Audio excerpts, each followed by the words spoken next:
Hi guys, hi there. Welcome back to our channel, Make That Change, where Anna and I talk about immigration and building a new life in Canada.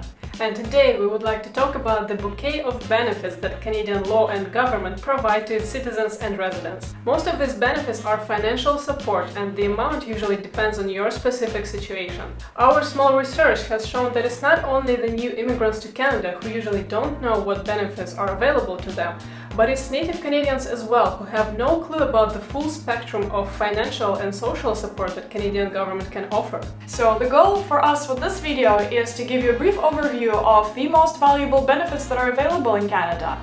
This list will not be exhaustive. There will be some that we will not talk about in this video.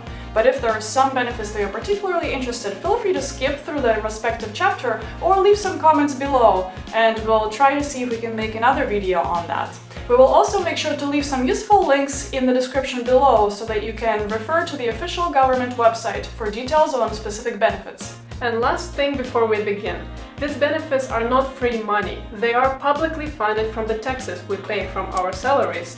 And there is usually a limit for how long you can receive those benefits. Canadian benefits system is designed to support its population during the most difficult times, and it automatically assumes that you are doing your best to get back to work as soon as possible and to resolve your issues. Yes, Canadian system wants you to go back to work as soon as possible. And on this note, without any further ado, let's get started. Let's get to work!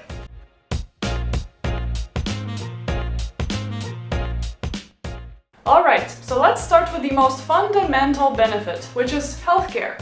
The healthcare standards in Canada are set on the federal level by the Canadian Healthcare Act.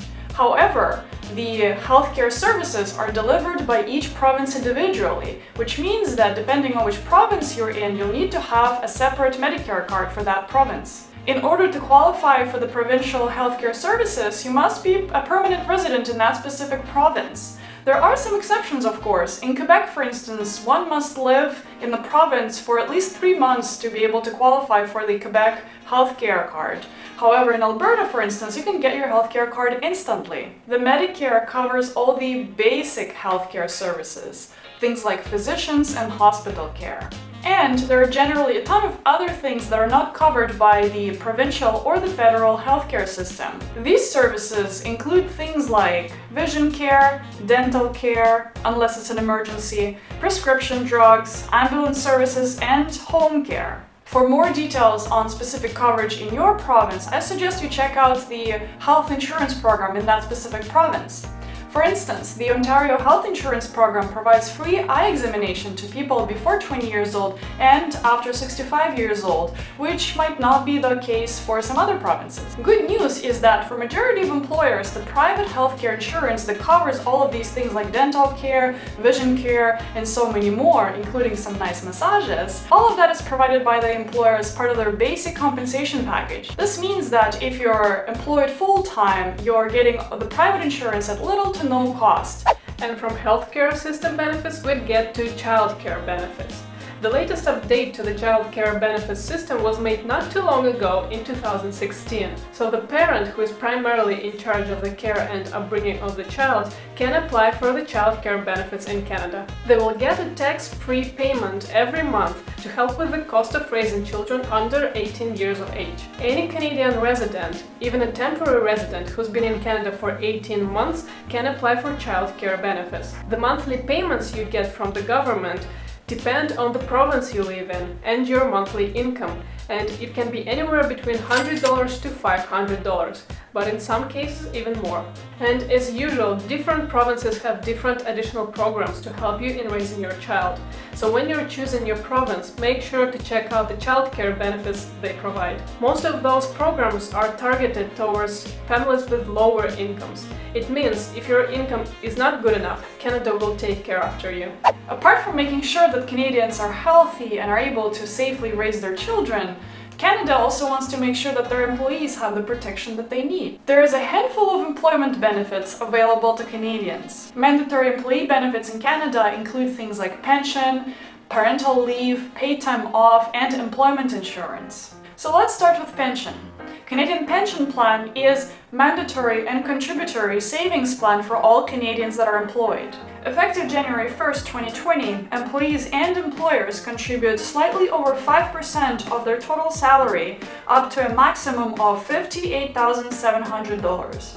Apart from the pension plan, Canada has one of the world's highest counts of government-regulated leaves globally. These leaves, although paid through government-sponsored employment insurance benefits, are job protected. And that means that the employer is responsible for maintaining the employee's position until it is reasonable for the employee to return to work. So next, we're going to share some examples of what those government-sponsored leaves are. And one of the most important ones is maternity leave.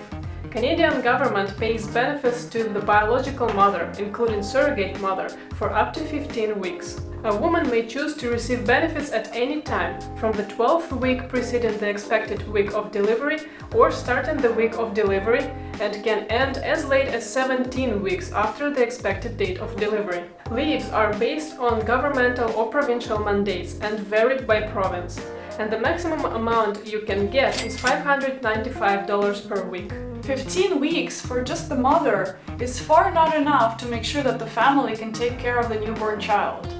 That is why Canada also has a parental leave benefit, and the parental leave is granted to both new parents. And its purpose is to give the new families the time they need to adjust and take care of their newborn child. These benefits are payable to the biological or adoptive parents for a maximum of 35 weeks. These benefits must be claimed within a 12-month period at a rate of 55% of average weekly earnings, or extended parental leave up to a maximum of 61 weeks taken over a period of up to 18 months at a benefit rate of 33% of average weekly earnings. Another important benefit is employment insurance.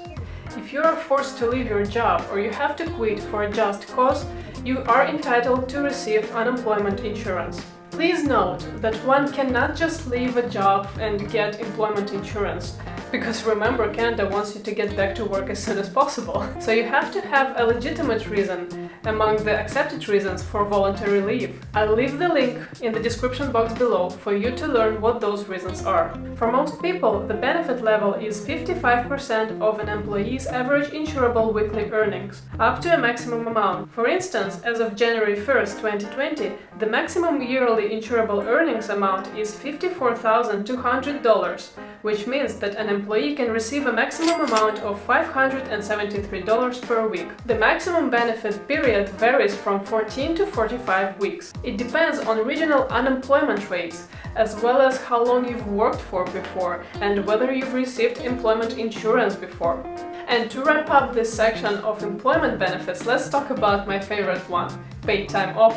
Vacation! According to Canadian Labour Code, every employee is entitled to at least 2 weeks of paid vacation for each year of employment by an employer.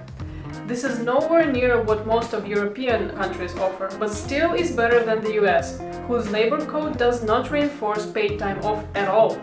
Moving on down the benefits lane, let's talk about drug programs. There are multiple types of drug programs, and again, they differ from province to province.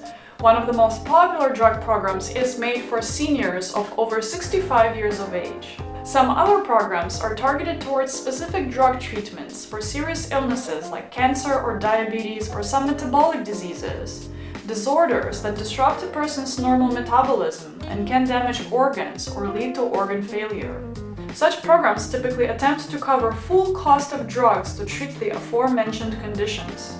Most provinces also have drug programs that are supposed to help individuals whose drug costs are disproportionately high compared to their salary.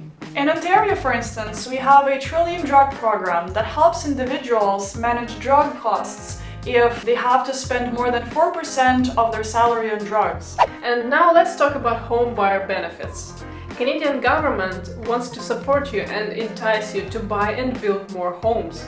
And one such benefit is the first-time home buyer incentive. The first-time home buyer incentive makes it easier for you to buy a home and lower your monthly mortgage payments. This program is a shared equity mortgage.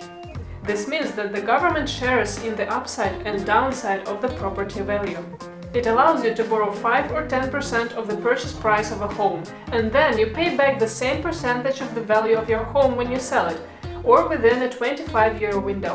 In some cases, you can also get tax rebates on your home purchase, or temporarily use your RRSP to finance your home purchase. Canada has also recently launched Greener Homes program.